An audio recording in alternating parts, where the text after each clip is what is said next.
Sagittarius, kumusta po kayo guys? Okay, so Sag, maraming salamat sa walang sawang pagsubaybay sa ating mga reading. And kung kayo ay bago pa lang sa ating channel, mag-subscribe na po kayo guys. And i-click mo na rin yung ating notification bell para lagi po kayo guys updated sa ating mga bagong upload. Okay, so Sag, ang reading natin is ano ba ang ganap sa inyo ngayong December 2023. Okay, huling buwan ng taong 2023. So, bago tayo mag-start, happy birthday pala sa lahat ng may birthday ngayon, Sag. And sa mga susunod pa na mga araw, no? Happy birthday! Ayan, pwede nyo ako guys i-invite. Oo, taga-balot ng handa. Char. Tignan natin, Sag. Gabay po ni Sag ngayong December 2023. December. Gabay po ni Sagittarius, Spirit Guide.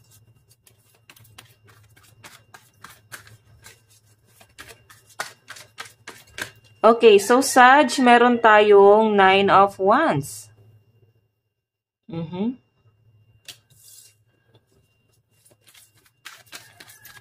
Ngayon pa lang, nararamdaman ko na kung ano to. Okay, Sag, meron tayong the High Priestess. Okay. Meron tayong 5 of Swords. Okay, Sag. Malinaw yung pinapakita sa akin na wala ka na sa path mo. Okay? Naliligaw ka ng landas. Ayan. I think yung iba sa inyo, High Priestess, nararamdaman mo na to. Okay? Pwedeng nitong mga nakaraang buwan or araw, basta past, no? Na parang hindi ka naging wais sa mga desisyon mo sa buhay. Kumbaga, gastos, ganito, ganyan. And ngayon, guys, may mga bagay dito, no, na nagsisimula ka ulit. Tumatayo ka ulit sa mga paa mo. Or ngayong December, tatayo ka ulit sa paa mo. Kumbaga, matututo ka ulit humakbang and simulan ulit yung mga bagay na sinayang mo. Mga opportunity na hindi mo tinanggap. Okay? So, naging kampante ka daw dito sa Sagittarius. Ngayon, sa nasa sense ko rito, ayun nga, I think nawala ka sa path mo. Pero ngayon, guys, nakikita ko naman dito na nagiging wais ka na. Nagiging matalino ka na kasi to. I think ngayong December, makakapag-isip-isip ka na ng maayos, mabuti, ano ba yung dapat mong gawin, ano ba yung mga dapat mong wag nang gawin. Okay? May nakikita ako rito guys, I think nadamay ka or na-involve ka sa isang malaking gulo or chismis. Ang sinasabi kasi rito guys, protect what you have created. Be prepared, never give up. Ask your angels for help. Environmental activism and animal rights. Iba sa inyo guys, siguro meron kayong pet, no? May animal rights dyan eh. And medyo magastos talaga guys. Ayan no. Napapalabas ka ng pera nitong mga nakaraan. Pero ang nakakatuwa lang dito guys, ngayon guys, nagiging matured ka na dahil sa dami ng pinagdaanan mo sa buhay. Medyo naguguluhan ka lang kasi yung ups and down na nangyayari sa buhay mo, hindi ka sanay sa ganun eh. I think maayos ang buhay mo eh. Okay, lumaki ka sa maayos na pamilya, maayos na pamumuhay, maganda yung daloy ng pera, naging kampante ka or pwedeng merong isang tao ang tumulong sa'yo na para bang hindi mo pinahalagahan yung pera na yon. Okay? So ngayon guys, maaring mabibigyan ka ng chance ulit sa Sagittarius na magbago eh. Parang second chance to guys na baguhin or tumayo ulit, no? Humakbang ulit. So ngayon, yung mga unwise decision mo sa past, wag mo na siya guys dalhin sa kasalukuyan. Hindi na siya guys makakabuti pa. Kumbaga parang inalis ka na doon kasi hindi na yun para sa'yo. Okay? And nakikita ko rin dito, Sagittarius, medyo ano din kayo, no? Malakas din ang intuition nyo. Malakas ang pakiramdam nyo kasi High Priestess. Oh. Okay? So tignan pa natin guys, si High Priestess guys ay maayos ang daloy ng pera. Kaya protektahan mo yung daloy ng pera mo ngayon. Kasi maaaring bubuhos ang biyaya pa sa inyo guys. Hindi ko lang siya nasa-sense ngayong December, kundi hanggang next year na to. Magiging maayos ang daloy ng pera sa inyo. Kaya ikaw, pag may nagkakagulo, huwag ka nang makisali. Okay? Kasi madalas nadadami ka sa gulo na yan guys. Tignan pa natin. Sagittarius, ano po ang gabay ni Sag?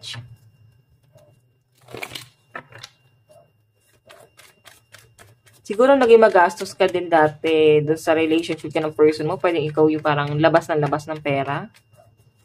Tinake advantage ka ng taong yan. Okay, tignan pa natin.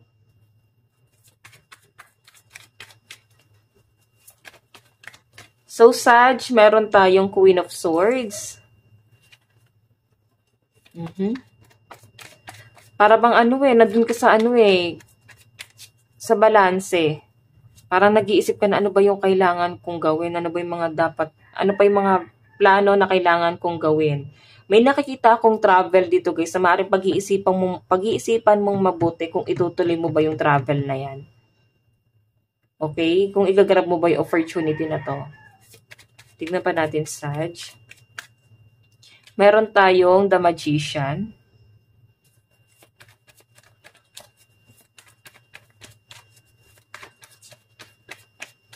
Meron tayong Justice.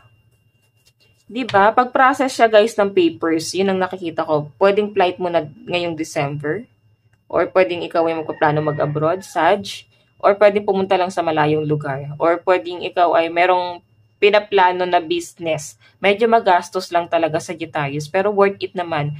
Ayan, siguro business permit tong ipaprocess mo. Kasi medyo magiging abala ka daw ngayong December. Kasi Magician, marami kang asikasuhin. To the point na talagang wala kang magiging pahinga. Okay? Yung magiging pahinga mo na lang dito guys, nag-overthink ka pa. Ayan. So, iba sa inyo guys, meron kang pinaghahandaan dito. Kumbaga, kung ikaw ay nasa abroad naman guys, pwedeng pinaghahandaan mo yung pag-uwi mo sa Pilipinas. And yung iniisip mo rito, para bang uwi ako ng Pilipinas na para bang walang nangyari na naman. Okay, siguro wala masyadong ipon. Naipadala na lahat sa pamilya. And sila guys, gastos lang ng gastos. Naging kampante sila guys. Kaya ikaw, tulungan mo yung sarili mo. Wag guys yung parang tulong ka ng tulong sa ibang tao tapos ikaw wala kang napapatunayan sa sarili mo.